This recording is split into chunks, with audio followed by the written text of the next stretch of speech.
Baik, bismillahirrahmanirrahim. Assalamualaikum warahmatullahi wabarakatuh. Di sini saya akan mempresentasikan hasil wawancara saya.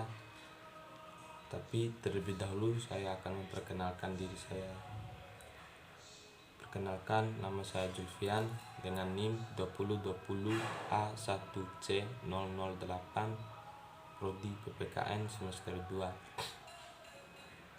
Untuk memenuhi tugas hukum Islam dengan dosen pengampu Bapak Isnaini SPD MH MPD. Langsung saja, ada beberapa tokoh yang saya wawancarai. Yang pertama, tokoh masyarakat; kedua, tokoh pemuda; ketiga, tokoh pemerintah; keempat, tokoh agama; dan yang terakhir, tokoh perempuan. Yang pertama ialah tokoh masyarakat, yaitu Bapak Syarifuddin Maman. Pertanyaan pertama, bagaimana menurut Bapak terkait dengan peraturan syariat Islam, dan sudahkah masyarakat paham betul terkait dengan peraturan-peraturan syariat secara total selama ini? Dan Bapak Syarifuddin Maman menjawab, baik, sebelum masuk ke syariat sebelum masuk ke masyarakat terlebih dahulu Bapak ingin menjelaskan mengenai syariat ya. Jadi syariat itu adalah peraturan. Atau ketentuan yang berlaku di dalam Islam sesuai dengan wahyu yang diturunkan oleh Allah Subhanahu wa taala dan disampaikan oleh Rasulullah Shallallahu alaihi wasallam. Jadi kita sebagai manusia memang patut dan wajib mengikuti segala macam peraturan yang ada yang didasari oleh syariat Islam itu sendiri. Nah, kemudian masuk kepada pembahasan mengenai praktek dalam masyarakat itu sendiri. Memang di dalam masyarakat banyak sekali aturan yang berlaku, dan sedikit tidaknya masyarakat gagal paham terkait persoalan itu. Lalu, apakah masyarakat sudah paham terkait persoalan itu? Bapak rasa tidak semua masyarakat paham, dan dari arti syariat itu mungkin sebagiannya saja yang tahu, dan ada yang tidak mengetahuinya juga. Karena dominannya masyarakat kita ini hidup dalam pedesaan atau sangat awam sekali pemikiran kita terkait dengan aturan-aturan Islam ini. Contoh kecilnya saja, ketika azan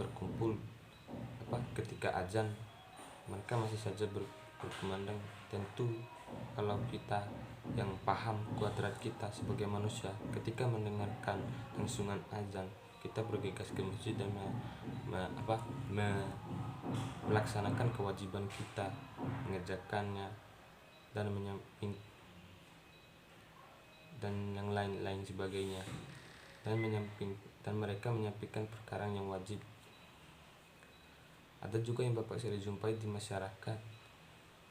Menurut Bapak, kehidupan masyarakat belum sepenuhnya melekat syariat Islam di dalam pribadi masyarakat. Dan pertanyaan yang kedua ialah, ketika kita hidup dikelilingi oleh masyarakat Bapak, ketika kita hidup di sekelilingi masyarakat dari baik kelompok maupun individu, tentu perkara maupun problematika sering terjadi di tengah-tengah kehidupan kita. Lalu menurut Bapak, pernahkah Bapak menjumpai penyelesaian masalah yang terjadi di masyarakat menggunakan sumber-sumber hukum yang berasal dari Islam? Bapak Syarifuddin Maman menjawab, selama Bapak lihat kehidupan di dalam masyarakat, sepertinya cara menyelesaikan Bapak dengan menggunakan musyawarah kekeluargaan, dan belum kekeluargaan dan hukum. Contohnya saja dari pihak kepolisian, kalau menyelesaikan dengan sumber hukum,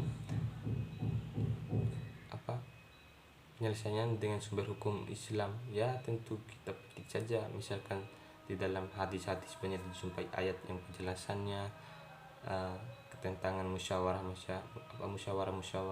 secara keluarga itu bentuk dan banyak dijumpai di masyarakat. Tapi zaman sekarang itu mungkin hal-hal penyelesaian seperti itu tidak mungkin dihiraukan lagi oleh masyarakat.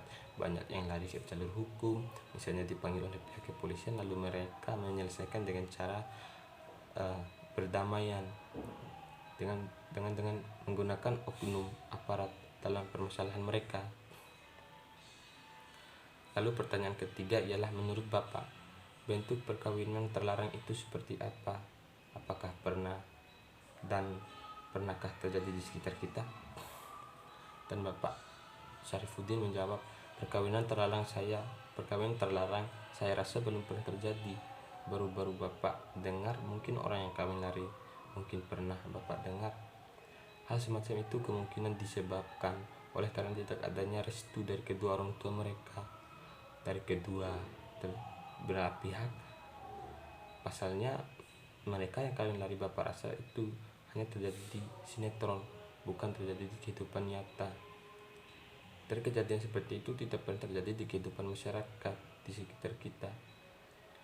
Lalu pertanyaan keempat ialah, pernahkah Bapak mendengar kata ijtihad dalam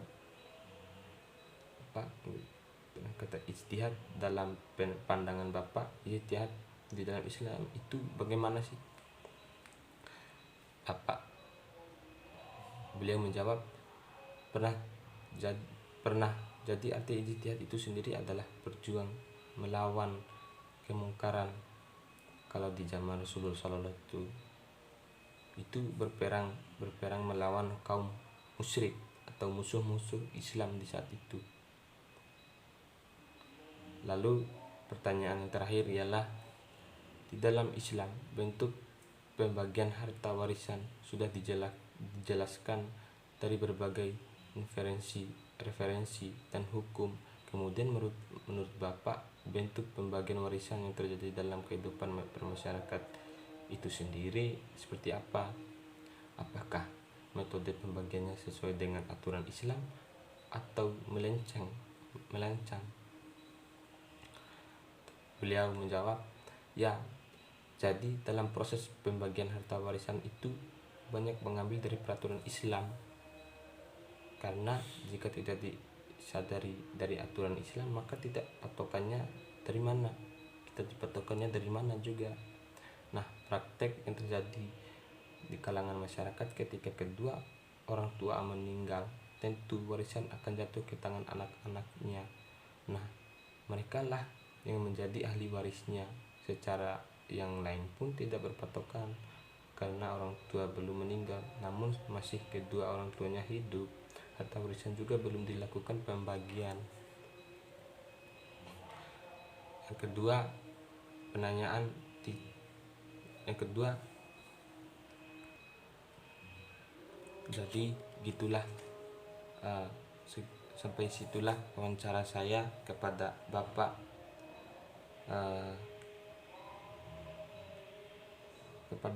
Bapak Syarifuddin Maman. Dan yang kedua, Bapak Muhammad Zabir. Pertanyaan pertama, bagaimana menurut Bapak terkait dengan peraturan syariat Islam, dan sudahkah masyarakat paham betul-betul terkait dengan peraturan syariat secara total selama ini?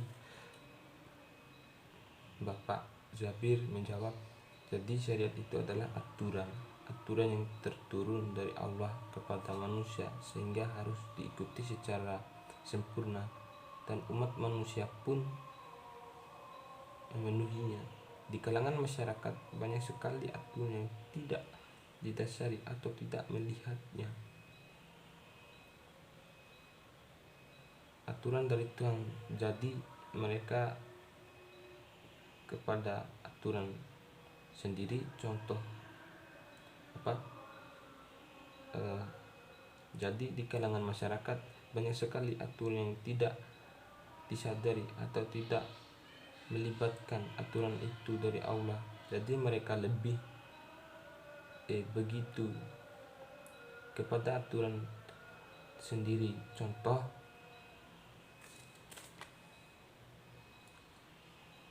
Contoh misal pacaran sering terjadi di berbagai di contoh contoh kecil saja, berpacaran seringkali digosip-gosipin oleh ibu-ibu, tidak aturnya sama tetangga, bapak sekali. Jadi ketika peraturan Allah kita pakai dalam syariat, mungkin bapak berkehidupan, mungkin dalam diri kehidupan kita pasti Allah akan memberi berkah, sehingga tidak gampang kita mengerjakan dosa, sebab kita lebih takut pada Allah karena pelarangannya ada peraturan.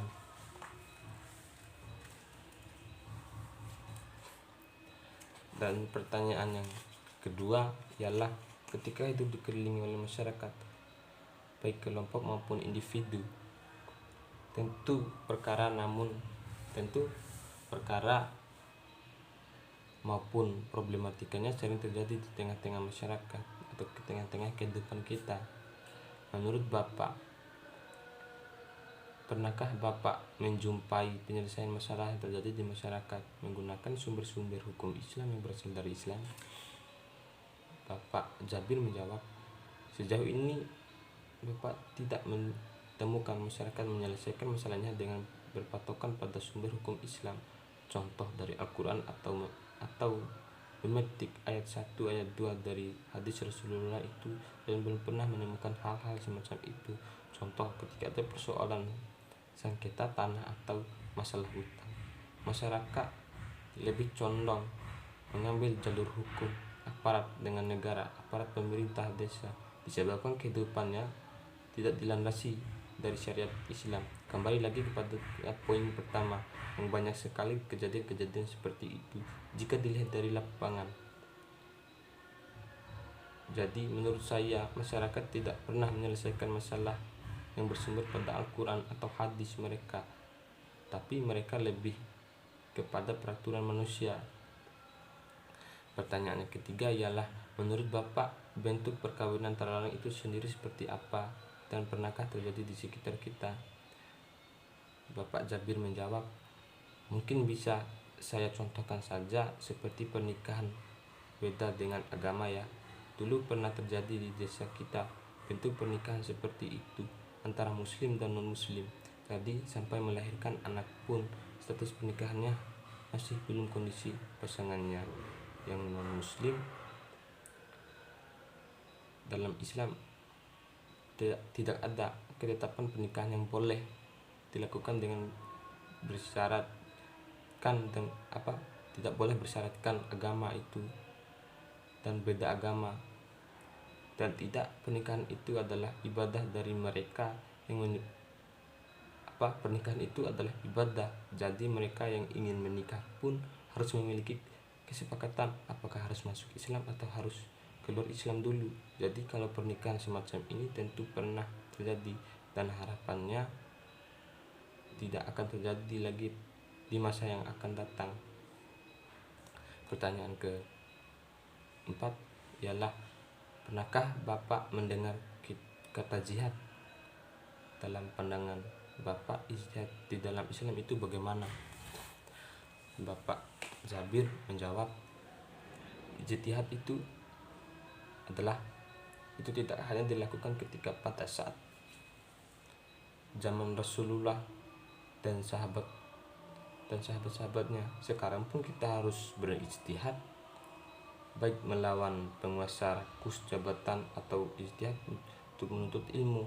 Ijtihad itu banyak sekali arti katanya. Semisal ijtihad untuk melawan nafsu sendiri, ijtihad mereka yang berstatus guru, banyak kita artikan. Namun ketika saat zaman Rasulullah SAW, ijtihad itu adalah sebuah bentuk perjuangan melawan kemungkaran. Jadi saat itu Rasulullah dan sahabat-sahabatnya berperang, mereka bersungguh-sungguh dan sangat berjuang melawan orang-orang kafir. Makanya Islam tegak sampai sekarang itu disebabkan ijtihadnya Rasulullah dan sahabat-sahabatnya. Pertanyaan terakhir ialah, di dalam Islam bentuk pembagian harta warisan sudah dijelaskan dari berbagai referensi dan hukum. Kemudian menurut Bapak, bentuk pembagian waris yang terjadi dalam Islam kehidupan bermasyarakat seperti apa? Apakah metode pembagiannya sesuai dengan peraturan Islam atau melenceng? Beliau menjawab, pembagian warisan itu mungkin kebanyakan orang melakukannya, sama halnya juga dengan keluarga saya. Ada porsi masing-masing dengan adil dari ahli waris. Pembagiannya juga disamaratakan dari kedua orang tua hingga terwariskannya harta itu sendiri kepada kami anak-anaknya. Kalau kata orang tua, warisan itu adalah bentuk sesuatu yang sakral, jadi tidak boleh dijual belikan katanya, tidak diperbolehkan. Jadi sampai sekarang semua warisan saya tidak dijualkan. Kalau melenceng dari Islam mungkin sedikit, tidak banyak yang berpatokan pada Islam, sebab sering saya jumpai walaupun masyarakat yang melenceng, tapi sejauh ini lancang-lancang saja yang terjadi dalam masyarakat umumnya. Dan segitulah wawancara terhadap tokoh masyarakat. Dan yang kedua, tokoh pemuda. Yang pertama, Kakanda Hardiansyah. Menurut pandangan Abang atau menurut pandangan Anda terkait dengan potret pemuda zaman sekarang, apakah sesuai syariat Islam atau bagaimana? Dan beliau menjawab, jadi potret pemuda saat ini sangat memperlihatkan, bisa dibilang sangat jauh dari ketentuan-ketentuan Islam. Contoh kecilnya saja, pemuda-pemuda di desa lebih mengiblatkan gaya dan cara bergaulan ala orang-orang barat yang kurang dalam ilmu agama itu. Bukan saja, bahkan menjelis-jelis ilmu, dan masjid hanya orang tua-tua saja yang memenuhinya, sedangkan pemuda hanya ikut serta ketika datangnya bulan Ramadan.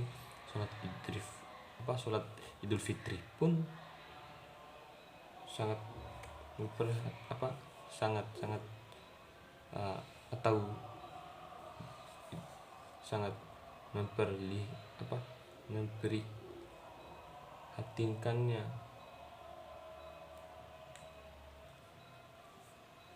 Dan pertanyaan yang kedua ialah, di zaman yang serba canggih ini, para pemuda sering eksis dalam pergaulan melalui dunia maya. Apakah perilaku seperti itu di dalam Islam dianggap baik atau bagaimana? Dan bagaimana dampak yang terjadi ke depannya? Dan beliau menjawab,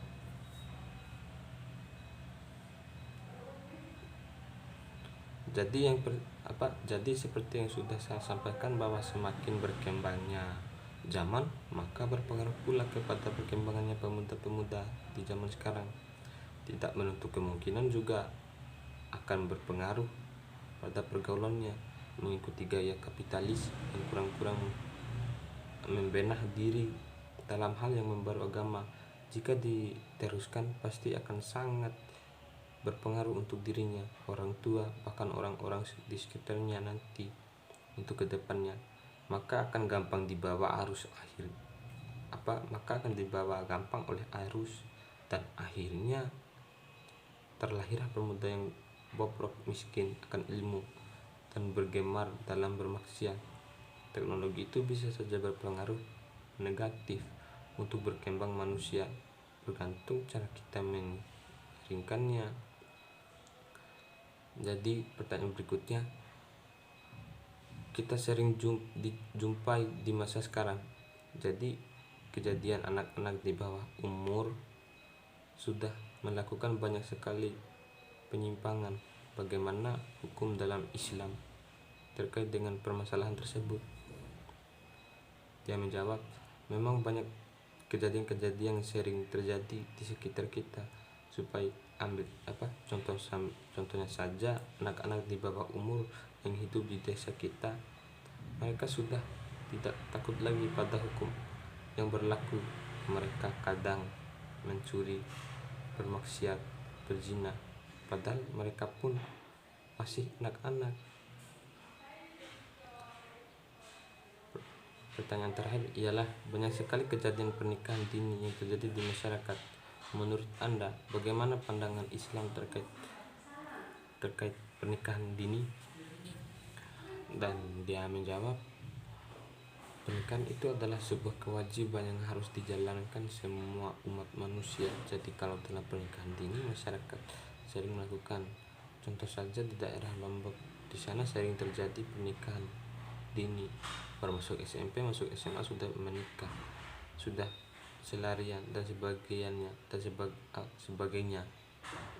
Dalam Islam sendiri ada batasan yang mengatur batas usia dalam pernikahan perempuan yang harus berumur 16 tahun sedangkan yang laki berumur 17 tahun. Sebenarnya Islam tidak memberatkan dan tidak memperumit, yang ada mempermudah agar tidak menimbulkan zina. Makanya Rasulullah menganjurkan pernikahan seorang pasangan itu sebaiknya disegerakan agar tidak menimbulkan fitnah serta dosa zina. Pertanyaan terakhir ialah, menurut Anda bagaimana upaya pemuda berijtihad dalam menuntut ilmu? Dia menjawab, pemuda berijtihad di dalam menuntut ilmu adalah perkara wajib, dan Allah membalas pahala bagi mereka yang bersungguh-sungguh dalam mencari ilmu, atau mereka yang sungguh-sungguh dalam menuntut ilmu gitu. Penanya terakhir ialah pertanyaan di Kanda Irwan. Bagaimana menurut Anda terkait dengan potret pemuda zaman sekarang? Apakah kasusnya syariat Islam atau bagaimana?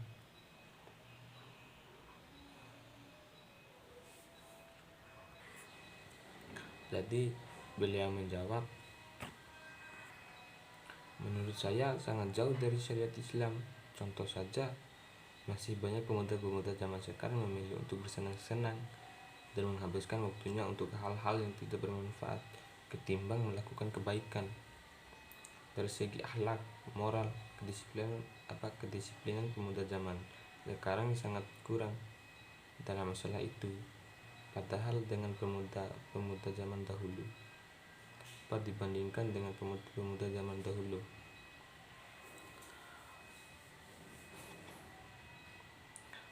Dan yang kedua ialah, di zaman yang serba canggih ini para pemuda sering eksis dalam pergaulan melalui di dunia maya. Apakah berlaku seperti itu di dalam Islam dianggap baik atau bagaimana, dan bagaimana dampak yang terjadi di kedepannya? Jadi semakin berubahnya zaman maka akan sangat berpengaruh pada pemuda-pemudanya. Lihat saja remaja-remaja saat ini lebih gemar main TikTok ketimbang sholat, lebih gemar nongkrong di jalan, lebih gemar menongkrong tidak jelas ketimbang mengaji, dan banyak hal sebagainya. Mencari pemuda itu hanya sedikit produktif, ciptakan terobosan yang baru, karena pemuda adalah investasi masa depan untuk negara dan bangsa. Pertanyaan berikutnya ialah, sering jumpai di masa sekarang kejadian anak-anak di bawah umur sudah melakukan banyak sekali penyimpangan, dan bagaimana hukum dalam Islam terkait dengan masalah tersebut. Jadi dalam masalah tersebut di dalam Islam sudah dijelaskan, katakan bahwa jika ada manusia yang melanggar dari ketentuan bermasyarakat, maka hukumnya dilempari batu atau dihukum mati. Namun sekarang tidak diaplikasikan karena tidak sesuai dengan hukuman negara. Biarlah hukum diatur oleh ketentuan negara, bukan masyarakat yang menghukuminya. Pertanyaan selanjutnya ialah, bagaimana sekali kejadian pernikahan dini yang terjadi dalam masyarakat menurut Anda? Bagaimana pandangan Islam terkait pernikahan dini? Jadi pernikahan dini itu memang sering terjadi akhir-akhir ini. Ini disebabkan ada penyimpangan yang mengakibatkan oleh pelaku-pelakunya. Anak-anak sudah bisa mengenal pacaran dan sebagainya. Tentu kejadian seperti ini harusnya tidak boleh terjadi. Dalam Islam sendiri memang sudah diatur pernikahan dari umur berapa, tapi lihat lagi kepribadian orang itu, apakah pernikahannya dilandasi oleh ibadah atau hanya ikut-ikutan. Kembali ke pribadinya masing-masing. Pertanyaan berikutnya ialah, menurut Anda bagaimana upaya pemuda berjihad itu menuntut ilmu? Jadi jihadnya itu tekun, rajin, bersungguh-sungguh, serta disiplin akan metode berjihad menuntut ilmu. Pemuda berperan penting dalam menuntut ilmu karena mereka adalah representasi masa depan bangsa. Jadi mungkin itu saja untuk tokoh pemuda. Selanjutnya tokoh pemerintah.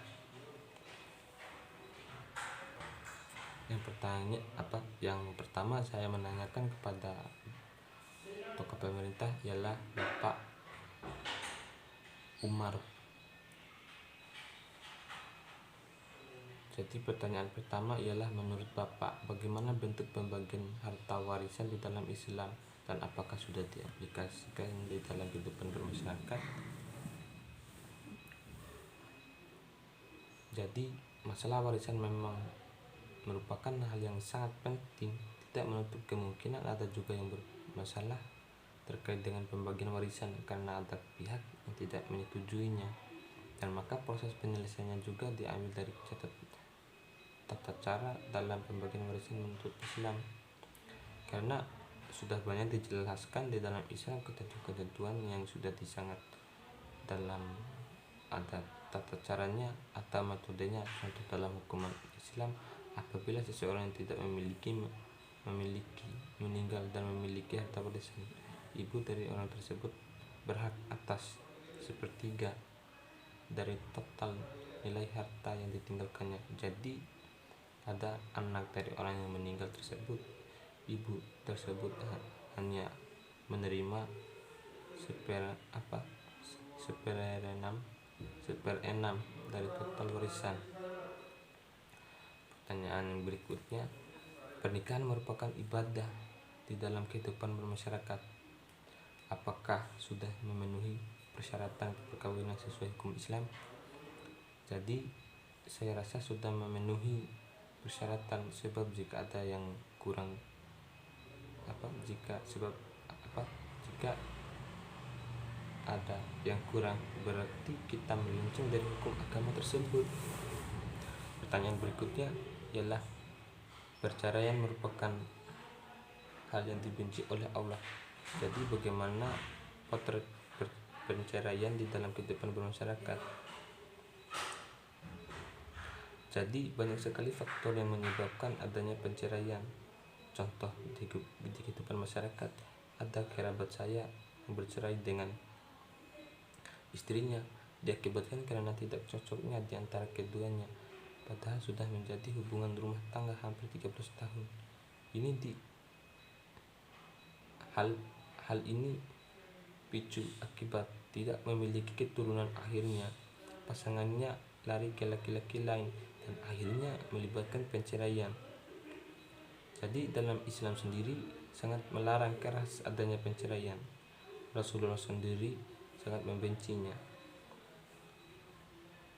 Di dalam pertanyaan selanjutnya ialah, di dalam ilmu fikih memiliki jenis dan contohnya saja fikih ibadah di kehidupan kita dalam pengerjaan ibadah sholat atau ibadah lainnya, apakah sudah sesuai dengan aturan Islam? Jadi ibadah itu mungkin lebih kepada kepribadian kita masing-masing. Bagaimana hubungan kita dengan Tuhan, apakah sesuai fikih atau bagaimana? Kalau sejauh ini pun dalam pekerjaan sholat dan ibadah lainnya mungkin lebih kepada koreksi pribadi, banyak-banyak menonton ceramah atau tauhizah para ulama, sehingga ibadah yang mungkin ada bedanya sebaiknya sebaiknya banyak-banyak dipelajari lagi. Pertanyaan terakhir ialah, menurut pandangan Bapak, ijtihad itu apa? Kalau menurut saya, ijtihad itu bentuk perjuangan melawan kebatilan. Kedua, saya menanyakan kepada Bapak Muhammad Tayyib.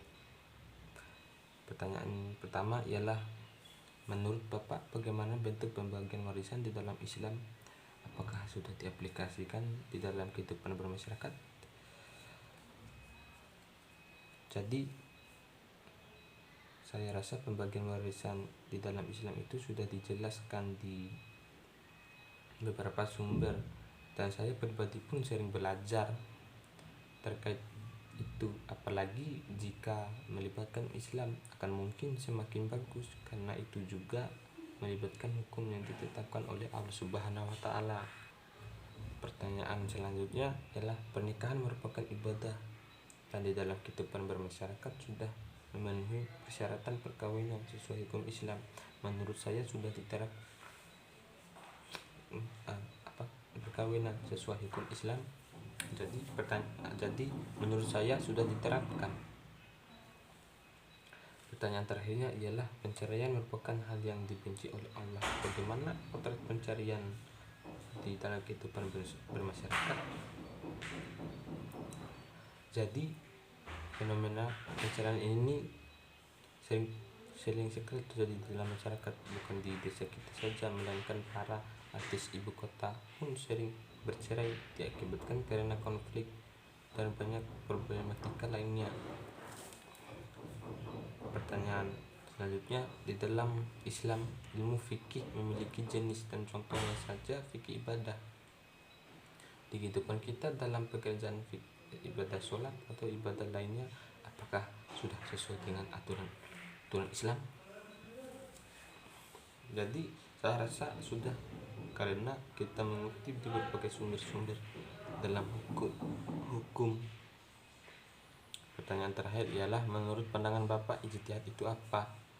Ijtihad itu bentuk perjuangan melawan kemungkaran.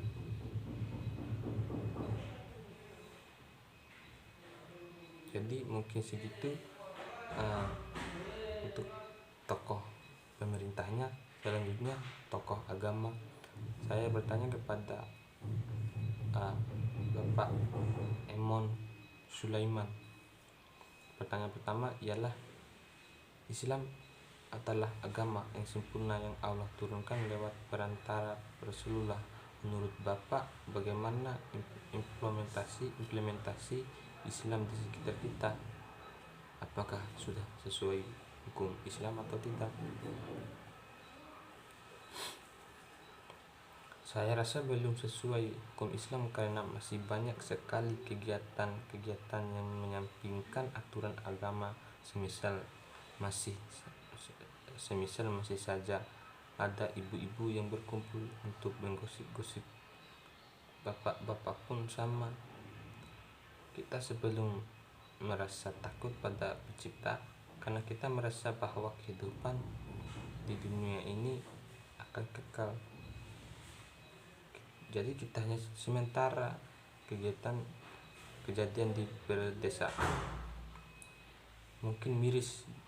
Bayangkan kita lebih mementingkan perkara dunia dibandingkan perkara di akhirat. Pertanyaan selanjutnya, di dalam kehidupan bermasyarakat, hubungan sesama manusia merupakan bagian terpenting di dalam Islam. Bagaimana kehidupan bermasyarakat sekarang? Apakah sesuai dengan syariat Islam atau tidak? Jadi memang betul, kehidupan saat ini sangat jauh dari Islam. Kita hidup di tengah-tengah masyarakat yang cara ibadahnya pun masih individu-individu. Padahal Rasulullah SAW memerintahkan kita untuk mengingatkan dalam hal ibadah dengan cara berdakwah. Namun manusia masih saja menolak atau tidak mau tahu. Pertanyaan selanjutnya ialah, menurut Bapak, apa sajakah jenis-jenis perkawinan yang tidak sesuai dengan Islam? terjadi perkawinan tidak sesuai dengan Islam, contohnya seperti kawin lari atau kawin semacam jenis juga atau jenis kawin sesama jenis, juga kawin dengan orang yang beragama non muslim. Itu merupakan contoh-contoh bentuk perkawinan tidak disukai oleh agama dalam Islam. Jadi pertanyaan selanjutnya, sudahkah kehidupan di dalam masyarakat mengenal secara total jenis sumber-sumber hukum Islam? Tidak, karena sebagian besar mayoritas masyarakat tidak mengetahui, dan ada juga yang mengetahui karena kita mengetahui bahwa sumber hukum Islam itu ada pada Al-Quran, ada pada hadis, fatwa ulama, dan lain-lain sebagainya. Pertanyaan terakhir ialah bagaimana gambaran yang terjadi di dalam masyarakat terkait syariat Islam secara sempurna? Apakah masyarakat sepenuhnya mengerjakan atau bagaimana? Sudah saya jelaskan tadi bahwa masyarakat belum saja secara sempurna mengerjakan syariat Islam karena kita masih tak acuh dalam kebaikan. Yang kedua, Bapak Sarjan Sarone, pertanyaan ialah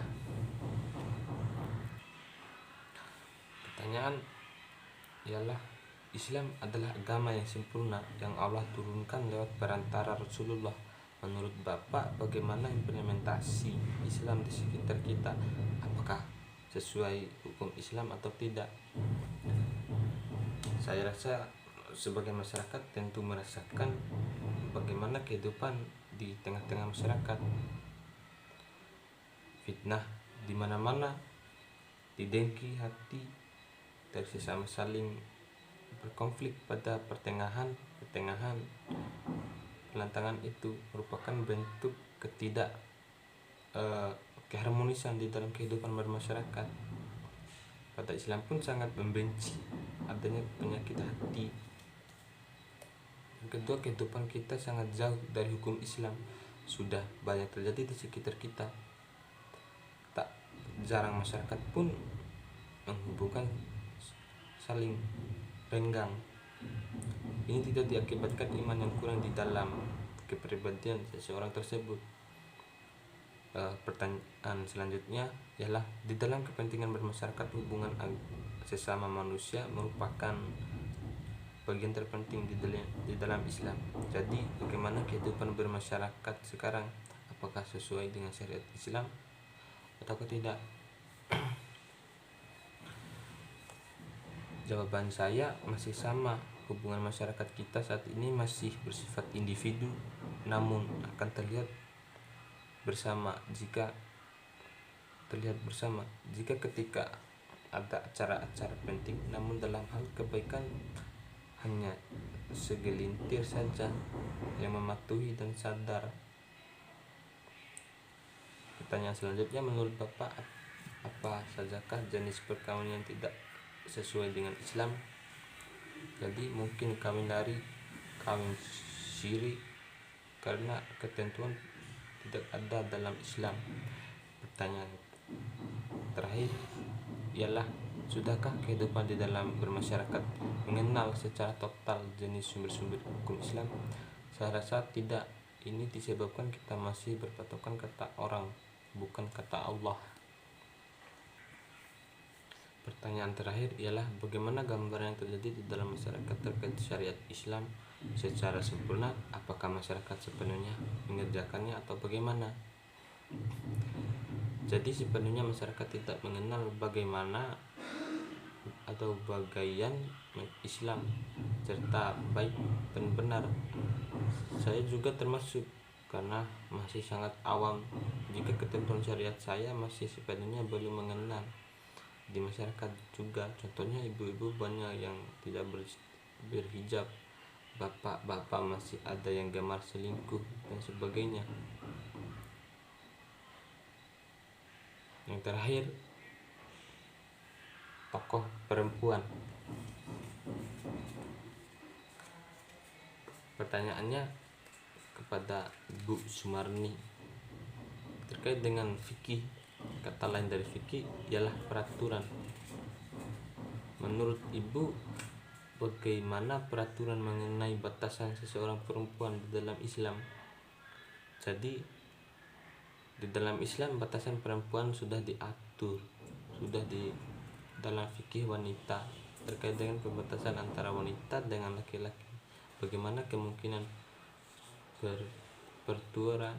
peraturan yang diwajibkan wanita untuk tetap di luar rumah, karena sebaik-baiknya wanita adalah di dalam rumah, sebab fitrahnya wanita itu di dalam rumah. Jika ia di luar rumah, maka ia sudah melanggar fitrahnya, batasannya untuk menghubungkan dengan laki-laki yang bukan mahram. Jadi juga sangat diatur di dalam Islam. Pertanyaan selanjutnya ialah, apakah masyarakat mengetahui banyak tentang aturan Islam yang benar? Saya rasa tidak sepenuhnya masyarakat mengetahui, karena keadaannya masyarakat sangat mengejar duniawi daripada akhirat, sangat jauh kalau kita dikatakan seperti itu. Kalaupun mereka mengenal kemungkinan hidup, masyarakat tidak akan seperti ini.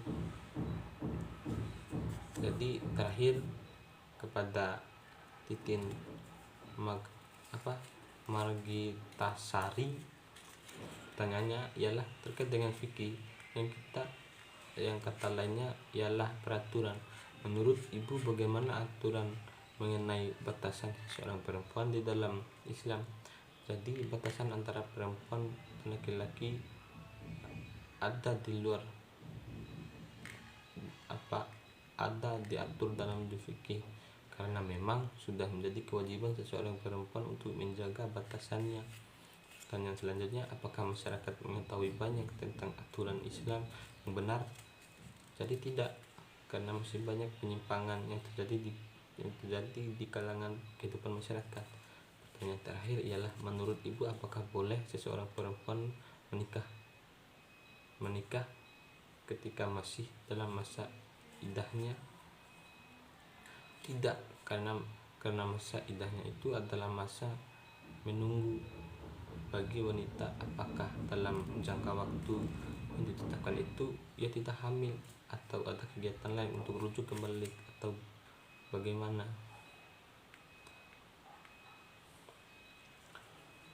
Pertanyaan selanjutnya ialah, di dalam kehidupan bermasyarakat pernahkah Ibu menjumpai jenis perkawinan yang lenceng atau dari ajaran Islam? Banyak, mungkin salah satunya perkawinan siri, perkawinan lain dan agama dan sebagainya. Pertanyaan terakhir ialah, apakah Islam sudah dipraktekkan secara sempurna di tengah-tengah masyarakat? Bagaimana pandangan Ibu terkait persoalan demikian?